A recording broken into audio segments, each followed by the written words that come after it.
And we're back. Hey, Podsters, I am back. I am just going to jump right in because I could not be more excited to welcome back Barb Nangle, who, if you are watching this on YouTube, you can see how awesome and fun she looks. We're recording this on Halloween, and Barb is dressed up as are you a hippie or what? Hippie chick. Hippie chick. So she's got the heart-shaped sunglasses. I think she has a bead on her head. Some funky. And I got the string around. I got these are literally 1970s earrings, literally. Love it. And this is on Zoom, and I was not prepared for this. I am wearing nothing except my unmute yourself hat. Okay, but that's cool. You're wearing clothes. You are wearing clothes, yes. You're not wearing nothing. Right. With your...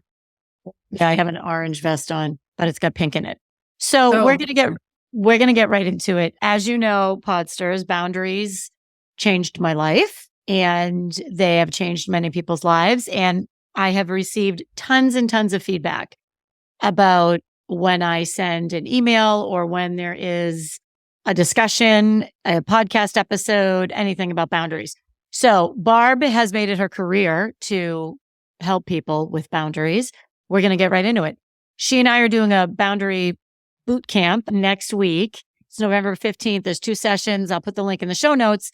And leading up to the boot camp, we figured, well, why not just come on and talk about it? So Barb, tell me why you think it's so hard for people to set boundaries around the holidays.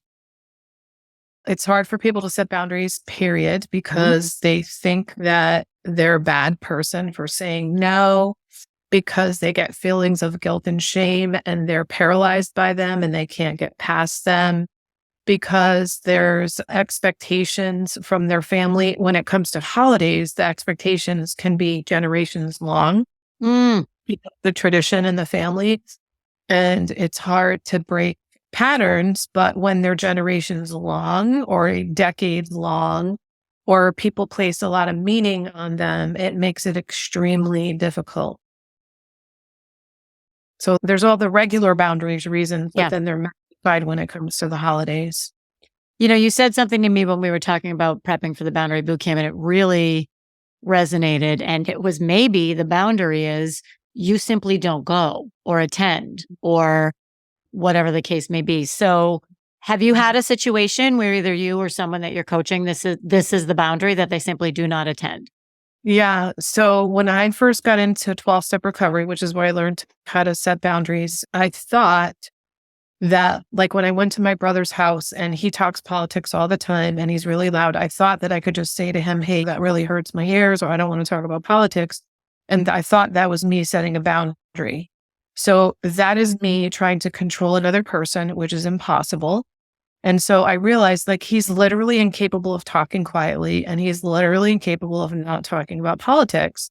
So my boundary was that I spent less and less time with him. And then when it came to Christmas, I love Christmas. I love decorating for Christmas. And my first Christmas in recovery, I brought presents for my brother and his, like, then late teen children. And they had presents for each other, and nobody had presents for me. And we had always exchanged presents in my family. So it was so awkward and weird. And they didn't decorate at all. And so I was like, the next Christmas, I'm hosting Christmas. You're welcome to come. And so I'm not going there. And then I also was like, I'm not going to Thanksgiving anymore. I can't deal with it. I also happen to be in recovery for compulsive overeating. And so, you know, I don't go for the meal anymore. I go for the company. And when the company is difficult and triggering for me, there's no reason for me to go. So yeah, that's been my own experience for sure. And then, of course, you know, I have lots of clients that opt not to. Nobody has told me that they've opted not to go, but they go for limited periods of time. They drive on their own. They say, I can come from 2 to 4, and then they stick to it. And what usually helps people is to plan something else for the 4 o'clock so that you literally have another thing to do. But you have the wherewithal to leave at 4 without having something else to do, go ahead and do that. I love it. So Yeah, if you know that I can only tolerate so much time with these people, then only tolerate that much time with them. I love so much of what you just said. So I want to, and then I'm going to go chronologically. Boundaries are not trying to control the other person because you're not going to change the other person. And that is incredibly powerful. And that's been incredibly powerful for me to learn is instead of why can't they be like this or why do they keep acting like that? They're not going to change. So the only thing you can change is how you interact with them. And you get to do that. That's on you. Yes. Right. Yeah. Right. I Yeah. love So I think if you find yourself complaining about a person or a situation over and over and over again, it's on you now because they in that situation or that person is the way that they are and you cannot change them. You can influence other people by the way that you interact with them, but you can't change them. And if you go into the boundary setting with the idea that I'm going to get people to do things that I want, then that's not how it works. Boundaries are about you and they're for you and they're about you changing your behavior. And what's really super powerful about that, Nancy, is you can actually control you.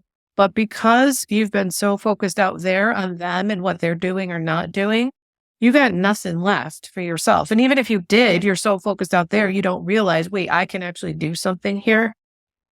It's powerful, powerful mindset shift. I love it. I absolutely love it. It's about boundaries are about you and not them and about Right. And they're for me. They're not against you. right. For me, not against you. Love it. And by the way, I would even, if pushed, I'm not sure I'd use those exact words, but I might. Like, you know what? This is about what's best for me, not against you. This is about. I don't say that. I don't say that to people, but it's the way that I think. Yeah.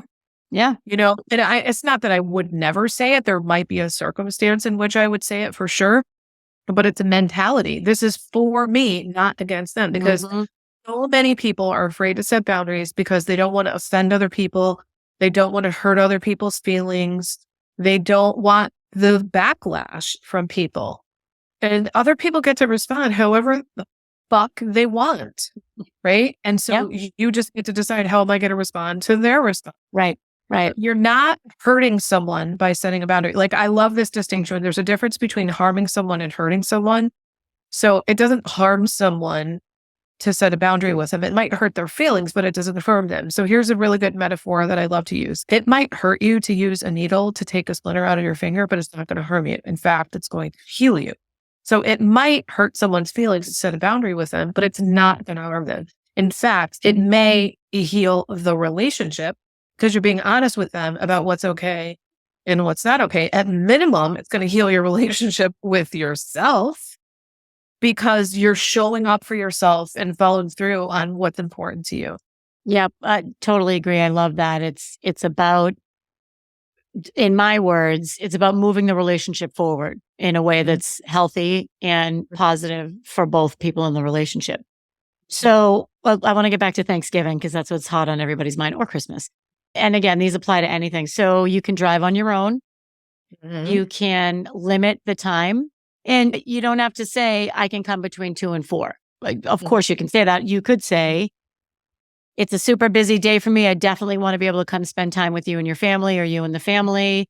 I'll be there at around 1 and I have to go to another event later in the afternoon or whatever. So if you don't feel comfortable saying, I'll be there between 2 and 4 and set your watch to it, you've still established, I'm not going to be there all day. I'm not going to be there for this or this.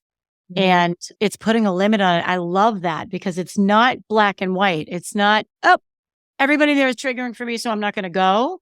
And it's not, I'm going to go and I'm going to be miserable and it's going to be horrible and I'm going to be triggered and traumatized for the next 6 months. It's, I can probably take that person for about an hour. So guess what? I'm going to go for an hour. I get to decide. Yeah. I love that. I love that. I figured out that I have a 59-minute window limit with my mother. 59 minutes. Fit. What happens at 60? I gotta go. Yeah. Yep. I love it. I love it. I love it. So let's talk about politics. Actually, this is what let's have you shoot holes in this boundary that I'm gonna state. Okay. Okay. Because I find politics right now, especially, very triggering to talk about. And if I'm in the right mindset, I'm happy to talk about it. Thanksgiving it's just not the appropriate time.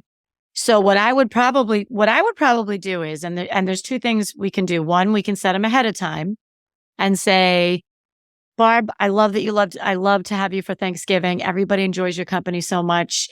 I know you love to talk about politics. Other people, including me, not so much. So I'm going to ask you, if you come, to agree to not talk about politics. So that's one way you could do it, right? Mhm. So poke holes in that. Like, how would you change that boundary? I thought that was very beautifully said. And, okay. Yeah. And some people, like my brother, was not capable of doing that. Like he could say, okay, I won't, but then he wouldn't be able to do it because he just can't. So let's play that out. Right. Let's say, let's talk me and you. So let's say you come to Thanksgiving and you start talking about politics. I would pull you aside and I would say, Barb, we agreed ahead of time that totally want you to be here. Love that you're here celebrating. We agreed that you would not talk about politics. And I can hear you at talking about politics. So I'm going to ask you to stop. So you said we agreed and didn't necessarily agree. Maybe they did, maybe they didn't. Okay. But I would say, I'm going to ask you to stop. And if you continue, I'm afraid I'm going to have to ask you to leave. I really don't want to do that, but I am going to ask you to leave because I really want to have a good time. And the rest of my guests want to have a good time. And that doesn't include talking about politics. Amazing. Drop the mic. And you might even say, I hope you understand. Okay. So what about if you don't have the opportunity to talk ahead of time? And I would strongly suggest, particularly around food pushers and around people who are going to drink to excess, and their drinking to excess is going to be uncomfortable for other people. I would recommend having the conversation ahead of time. So anything that you know is going to happen. I mean, what do you think? Do you think that's a must do? Do you think that's a nice to do? How do you feel about that? I mean, I think it's a case by case situation because some people are going to lose their shit if they get told ahead of time, don't get drunk at my event or don't push food on people. I mean, I am a clean and sober person and I'm an abstinent person. So that means that I stick to my food program. And so that's my boundary that I need to set with other people as an individual. I don't hang around people that drink. If I do, they drink like one or two drinks. They don't get drunk. And if I was at an event where people were getting drunk, I would leave because I would be uncomfortable. If I were hosting, I host sober events personally. Yes. Okay. And I think that works for you. I don't know a lot of people that host sober events. Maybe I need to change my social circle. So what I heard you say was people are, they might not appreciate being told ahead of time, don't drink at my event. They're going to appreciate it a whole lot more than if they come and they start drinking and you say, you know what, I'm going to ask you to stop drinking. I think with something like that, I really think you almost need to have the conversation ahead of time because if they're not ready, then they're going to get very defensive and be like, well, why all of a sudden you could have? Well, I think the thing is, if someone is an alcoholic, which those are the people that I'm used to dealing with, right? Because I ran with addicts my whole life. I drank abusively. I'm not an alcoholic, but I drank abusively for many years. I wasn't capable of stopping.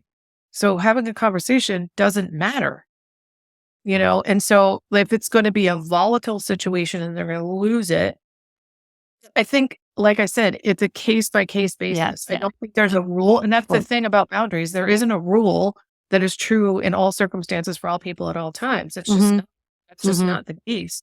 So you have to decide, let's just like in my mind, I'm like, let's say it's dad that always gets drunk. If you know that you can have a conversation with him and he might actually be capable of not getting to the point where he's hammered, then go ahead and do it. But if he's going to lose his mind and be more of a jerk when he comes there because you requested ahead of time that he not get drunk, then maybe don't have the conversation or maybe don't invite him. Like you get to not invite. Yeah, I don't care if they're your family. I don't care if you've had the tradition. for 70 years in your family. If you don't like it, if it makes you really uncomfortable and you're going to be triggered for weeks on end, you get to live your life the way that you want. Now, there are going to be repercussions, of course. You could have some backlash from people, and that's just the reality of the situation. And you just have to decide, like, what's it worth to me? What's at stake for me to not set the boundary? And what's at stake for me to set the boundary? Yep. Yep. I'm so Podsters, as she's talking, I'm thinking I can apply this to my life. So I need to step out of how can I apply all this to my life and get back into podcast host mode. Yeah. Okay. So you had said, or when we were talking earlier, there were a few tips and tricks you had for how to say no.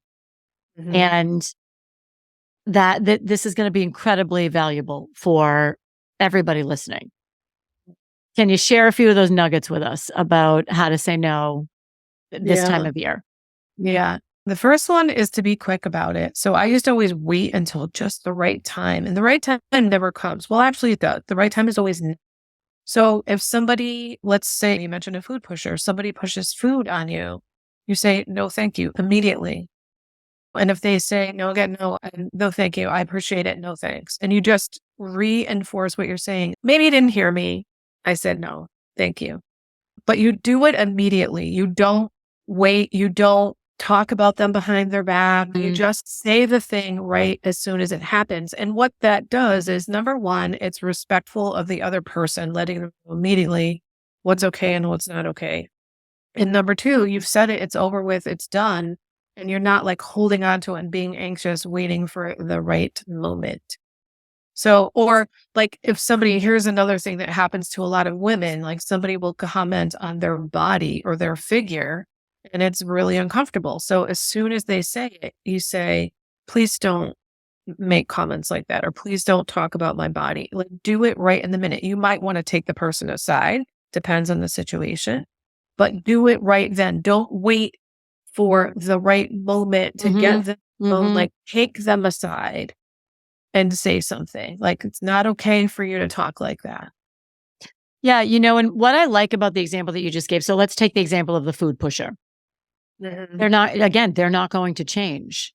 And if you take them aside and say, hey, listen, I want to talk to you. When you push food, it makes me feel guilty. And I this and I that and I the other thing. A, it doesn't matter to them. And B, they're not going to change. So if you just simply say, no, thank you, or no, thanks, I'm not drinking today, or no, thanks, or just no, thank you. Like 3 words, no, thank you. That's it. Yeah.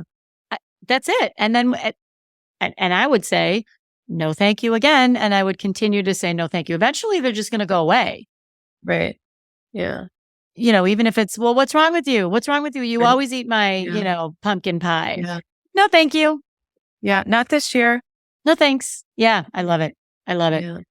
What else around holiday boundaries do you think is? Oh, another one is be polite. And what I was telling Nancy before is I think a lot of people think they have to be a jerk when it comes to setting boundaries. And here's why I think that's the case. Because they wait and wait and wait until they are pushed way beyond their limits and they explode and it works. So they think, oh, that's how it works. I have to be a jerk. I have to be rude. And the reality is you can be very polite. So the example that we just gave, no, thank you. And if you're quick, if you do that first tip, if you're quick, it's a lot easier to be polite because you haven't waited until you get past your limit. So you just say, no, thanks. No, thank you. No, thank you. No, thank you. Like, you don't have to be a jerk about it. It's like, what is the word I'm thinking? I mean, you're just like saying the same thing over and over and over and over again. Eventually they will get it. I love it. I love it. Yeah. Wow. Yeah. And another tip is to give an alternative. So let's say somebody says, hey, can you bring that amazing 70-step dish that you make that we love for the holidays? You can say, I'm not able to bring the 70-step dish, but I can bring a pie. So you're giving an alternative. You're naming what you can do. So, because like maybe you're like, I don't have time to cook, but I can pick up a pie. So I'm happy to do that. Right. So instead of saying like, I'm not able to bring that and having them go, well, what can you bring? Like instead of the back and forth, you preempt the back and forth by naming like what the alternative is. I call it naming the terms of the engagement. Mm-hmm. You could say, I could bring an apple pie or I can bring an appetizer. That's another way to name, like you give them options because when you give people either one option or two options, they're likely to choose those rather than step out of those examples and do something else. So you avoid the back and forth, which is a drain on energy, and you also live your life on your terms. So if you're tired of spending 17 hours on this 70-step dish that you have made every year for years, and you're just tired of doing it, you don't have to keep doing it, but you can do something else. I love it. So a couple things there. And then I want to role play this one because this is, I think people will get a lot of pushback, is the choices. So like when I'm helping Ava get ready for whatever, and I'll say, do you want to wear the pink shorts or the white shorts? Not what shorts do you want to wear? Right. 5, it's going to take her all day. Do you want to wear pink or white? And then she'll choose. And then maybe she'll say, well, I want to wear the blue shorts. And okay, fine, great. But it's not. So can we role play the dessert? Yeah. And before I say that, like the beautiful thing about what you just said was you give 2 choices, especially for children. This is really important, is you give them a sense of autonomy. I get to make choices. Mm-hmm. I love that. I love that. Not forced to do something I don't want to do, but I get to make choices. Yeah. And you're doing it within boundaries of white or pink. Perfect. Love it. Let's go back to the dessert. So, hey, Barb, I'm not going to be able to make my famous sweet potato pie this year. Nope. Sorry. Back up. So you tell me that you're not going to be able to make whatever it is. And I'm going to role play the person who doesn't like that. Nancy, I'm not going to be bringing that famous casserole that you love this year. I can bring a pie or I can bring an appetizer. Which would you like? Oh, Barb, you're kidding. Everybody loves that casserole. I count on that casserole. Yeah. This is going to mess up my whole meal. Why can't you bring it? Well, I'm really not going to be spending the kind of time that I used to when it comes to cooking any longer. I hear you that you think it's going to ruin your Thanksgiving, but one dish is really not going to ruin a Thanksgiving. So which would you like me to bring? You want me to bring the pie or you want me to bring an appetizer? Can we go back to this? Because this is really like people talk about this. This is legendary. People talk about this all year. You can't spare a couple hours? Like, I don't understand. Like, I'm doing everything. I'm doing the turkey. I'm doing all the other fixings. I'm going to be cooking all day. So I really don't think it's unreasonable because everybody loves it. You brought it for the past 25 years in a row. Well, you're choosing to cook and do all that stuff, and you invited me over to be your guest, and I really appreciate doing that, you doing all that, but you don't have to do that. If you want to go out for dinner, I would be totally on board with that. Then you wouldn't have to do any of that work. But I'm not bringing the casserole. I can bring either a pie or an appetizer. Which one would you like me to bring? Okay. Now, this is what I love about Barb setting boundaries. Maybe it's the experience. You are so calm when you set them, like clear and kind and calm. How do you remain so calm? Because I know who I am. So drill that down for the Podsters. I'm solid in myself. I'm not wavering in who I am. My standards are my standards. And by the way, that's my definition of a boundary, is a standard you have for your life. I love it. When they think of boundaries, they think about the part where you're communicating them to other people. Communicating your boundaries to other people is like 5% of boundaries. Because many boundaries are really for you and about you, and other people don't have to know about them. You enact them. You don't necessarily speak them. It's interesting because I have said before, and I will say it again, I'm sure, I'm comfortable with my decisions. And as you were talking, I was thinking the same thing. when I find myself not getting torqued up, it's because I'm comfortable with that decision. So I'm comfortable with who I am. You can get as upset as you are. It's not going to get me upset because I'm confident and I'm comfortable in my decision. So that's pretty powerful. I love it. And so if we back up a little bit about like what one thing, like this actually happened to me many years before I had healthy boundaries. So I used to spend hours and hours and hours and hours making all kinds of Christmas cookies, and I would go around and deliver them to people who had way too many Christmas cookies and they didn't really. And it was exhausting to me. It was expensive for me. It was tiring. It was laborious. And I just made the decision, like, that is not how I want to spend my holidays. And so I was really solid in how I do want to spend the holidays. And so for me to stop doing that. So when we were just doing this little role play, I envisioned, like, how do I want to spend my holidays? Well, it's not slaving over the kitchen for 17 hours on a dish that's going to be gone in 3 minutes. Right. And because I'm in recovery from compulsive overeating, my focus on food is still much less than it ever was all of my adult life. So it's really easy for me. And I don't notice how I didn't go into a whole explanation because you asked me why and I didn't address why. I know. Because it's none of your business. Yeah. I mean, yeah. Right? I love it. I could choose to tell you if I want to. I chose not to. Other people might choose to say, I've really decided to pay attention to my energy and where I'm spending it on the holidays, and where I want to spend it is not slaving away in the kitchen. I love it. I love it. I think it's clear. It is kind. It is how you take back your life. This is how you take control of how you live your life. And particularly during the next 8 weeks that are coming up, where we have competing demands on our time, our energy, our choices. This is where you get to decide. You get to decide. And that's a wonderful, beautiful, powerful thing. Any last thoughts or comments? Yeah. I mean, the thing I always end, I'm a guest on podcasts with, is keep the focus on yourself. So many people with poor boundaries are so focused on other people, what they're doing, what they're thinking, maybe what they're thinking about you.